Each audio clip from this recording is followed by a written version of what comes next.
Welcome back to my channel, Sunshine Shoulders. I'm Calvin. Thank y'all so much for stopping by again today. Has the Philippines lost its appeal? Is the Philippines losing its appeal on men? I just want to have that discussion today for a little while. It crossed my mind. Has the shine come off this place? Because everybody knows during the lockdowns, I don't believe there was a more popular destination on people's mind. Certainly the Philippines was the most talked about place on the internet. It was a must-see destination. And to some people it still is. But to a lot of men, they wrote the Philippines off. They scratched it off their list. They said, it doesn't appeal to me anymore. And I was like, well, why? It's because of the pay-to-play aspect of dating over here. And you're going to say, Sunshine shows you it's pay-to-play everywhere in the world. I agree with you. But here, I believe for some men, I'm not talking about all men, I'm not talking for men. It's too much. It's too in your face. It's too blunt. They can't handle it. It's a shock to their ego because I don't care who you are. I don't care how old you are. The thought of paying for a woman, paying for a relationship just doesn't bode well for you. When men come over here, they're trying to find a relationship that can be built on genuine feelings. And it doesn't take long to figure out that's not what's going on over here. And so people is like, I don't even want to come there then. You know, because I've told you for years that there's more to the Philippines than women. Okay, so just because they know it's pay for play, I'm not even call it the unspoken agreement. It's pay for play. They'll never see all the natural beauty here. They'll never see the just beautiful beaches, and they'll never feel the hospitality of the people and all the other stuff, the tropical weather. What really makes the Philippines, because of that aspect. It goes against everything they're taught. This is one of those things where the cultural differences come into play because to a lot of women we date, they don't see anything wrong with pay for play. Okay? But for you, you do. You're coming from the West and you say, well, I'm used to dealing with women who pull their own weight. And, you know, a lot of guys get around that too. They'll say, okay, I don't want to give this woman up. I know it's pay for play, so I'm going to take her back to my country. She can work. She can contribute. She can pull her own weight. I'll be damned if I'm just going to pay her to be my companion, to pay her to be my girlfriend. But to some people, it's just an insult. They won't handle it. Now, remember, I'm saying some, because a lot of guys, we don't care. We're at the stage in our life where it's like, okay, I know what it is, and I'm willing to deal with it. And for different reasons, you know, I got a daughter, a 5-year-old daughter that I got to take care of. And, you know, you'll create reasons. You'll create the justification for doing it. But that's the number one reason why the shine has come off this place for most men. For a lot of men, not most men. Because a lot of men come over here for a woman. That's why they come, you know. But before I keep going, before I forget, I want to give you an update on my water bill. Anybody who's been following my channel knows that I replaced my water line from the house all the way to the main line up on the street. It's a long way. The video's on there. Because my bill was 3,500 pesos. You should never have a 3,500 peso water bill for a residential place. Not like mine. When that's about 10 times what it used to be. My bills, you know, before I had my washing machine, it was somewhere around 350 to 400 pesos. Well, I got one for 3,500. I was like, holy cow, something's wrong. And they tried to fix it back and forth. I said, just replace the whole thing. So we spent a lot of money to do that.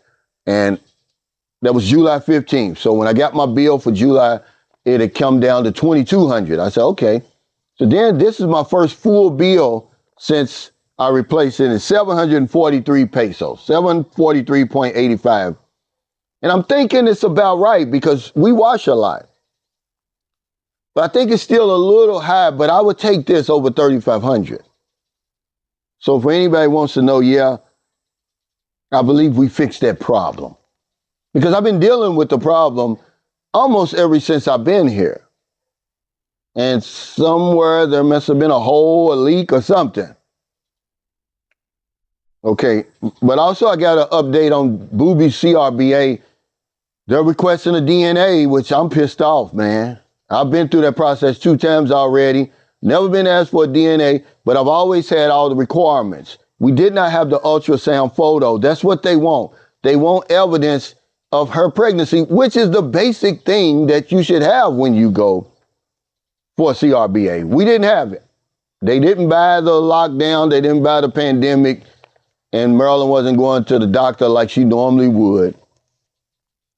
And they didn't buy that. So they sent me the letter. They sent me this website. You go on there and you pick out one of the accredited DNA kit.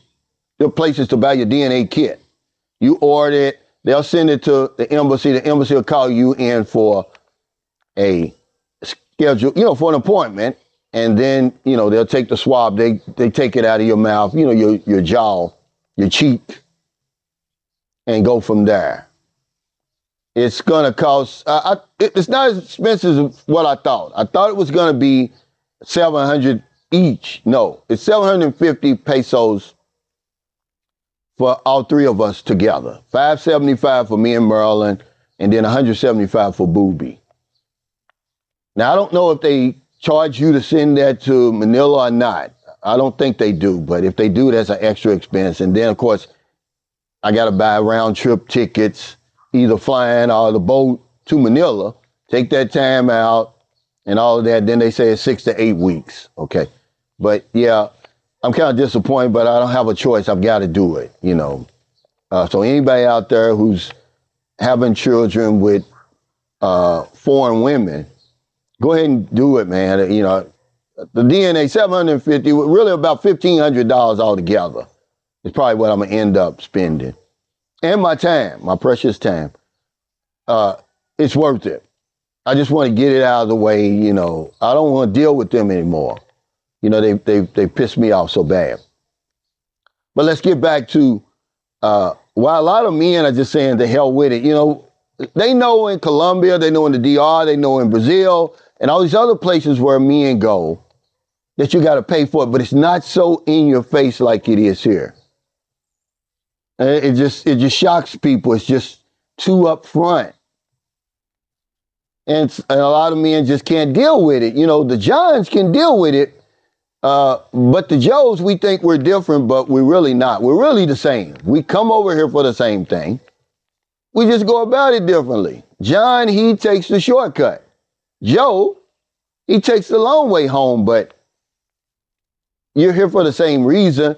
I can respect a John because he knows he's a monger. He wears that monger label proudly. It's these undercover mongers who say, oh, I'm different from them. I've got some morals and all of that, right? These are the ones that I can't deal with. I've always been able to deal with people when you know who they are versus the people who are smiling in your face and they'll stab you in your back. But that's really the main reason, our pride won't allow us to operate on that level because it's cringy for real when you think about it. This isn't even an unspoken agreement, but I see why they call it the unspoken agreement, because if you talked about it out loud, it would be so cringy. You don't want to hear that. But some guys, like I said, they're resigned to the fact, okay, that it is what it is over here. And what they do is, though, they get a pleasant surprise when they come over here. They say, oh, it's more than just women over here. I mean, you really get rejuvenated over here. There really is like a fountain of youth over here. But for a lot of guys, they're saying, no, that's okay. I know I got to pay for it. I might as well go somewhere else, somewhere closer. And that's really the bottom line. They just can't handle that, man. It's too blunt. And anybody who's watching this has never been over here before, you'll see it. You'll see it. You already see it. You know, when those women start asking you for money online, even the ones that you'll never fool with, even the ones that we call scammers, they give you a look behind the curtain. So thank y'all so much for stopping by. This is just something that came across my mind. I talk to a lot of men. I meet a lot of men. And this is one thing that they can't get through. They can't reconcile themselves to doing it. Because as somebody who's been doing it for a long, long time, because I was so naive, man, that I didn't even know I was doing it. You know, when I first started coming over here, and people don't believe me, but I promise you, I didn't come for a woman. I was just trying to get away. You know, I was going through a divorce, a messy divorce. They're all messy. The last thing I wanted was a relationship. I wasn't looking for a relationship. So by the time it hit me that these women don't really want me for real, they want my money, it was too late. I was hooked. I was hooked on the Philippines. But I've been doing it a long time, and I've been through the roller coaster with different women and the emotions that you go through, even in a long-term relationship. But a lot of times in those other relationships, I felt betrayed, you know, because you think, well, I thought you was with me because you really, you know, like me. You know, how naive can you be? And sometimes you feel sad, you know, because you really wanted a real relationship. You know, it's sad when you find out that that's all they want you for is your money. And you try to justify it, you know, with your age and, oh, I can't get anything else at home. But really, it doesn't sit well with you. If you any type of real man, it just doesn't sit well with you because you don't consider yourself a John. And it brings up a lot of anger and resentment. It's like, how dare you? You know that if you don't keep peeling, that's what they call it, peel, off that bankroll, you don't have nothing coming, man. She's not going to give you the time of day. So that's the reason why I believe the Philippines has lost its appeal for some men or to some men, because they can't deal with that upfront, in your face, pay for play arrangement. So what do you think in the comments? Because pay for play gets old real quick. It gets old real quick. You better have a compelling reason for you to justify all that money that you're going to be spending. See, I can justify it with my daughter. Okay? And I've been with Marilyn for a long time, but it gets old, man. You know, it gets old. You know, my pride just won't, you know, it won't allow me to accept it for real. So if you're in America, if you're in the Philippines, wherever y'all find your heart to help somebody. Now, a day goes by, I don't help somebody. You know, I always talk about Michael Onstad, man. Shout out to you, Michael Onstad. I believe he's having a meet and greet in Cagayan de Oro. If any of my viewers and subscribers are in Cagayan de Oro, September 24th. I'm going to put it in my description where he talks about healthcare and he signs people up. That's very important, man, to get a health insurance policy, man. I'm not a hypocrite. I have it. I don't have one with him yet. I was grandfathered in with Field Health years and years ago. And I just kept that. It's not a real good policy, okay? But most expats over here do not have insurance at all. So, you know, talk to him, man. You know, you don't have to, you're not guaranteed to, obligated to buy anything. Because if I don't know anything else, I know this one thing for sure. We help other people, we help ourselves. Take care, stay safe, stay out of trouble. I'll see you next time. Don't do anything stupid. Shout out to my buddy Steven, sent me this shirt a long time ago. You see, I can't even wear it anymore. I've been going to the gym, man. I've been working out. I've been feeling good. You know, on my Patreon live stream today, later today, we're going to talk about what your best life looks like. You know, you hear people talk about it all the time. Oh, he's living his best life. Or I'm living my best life. Or I want to live my best life. Well, what is your best life? What's it look like?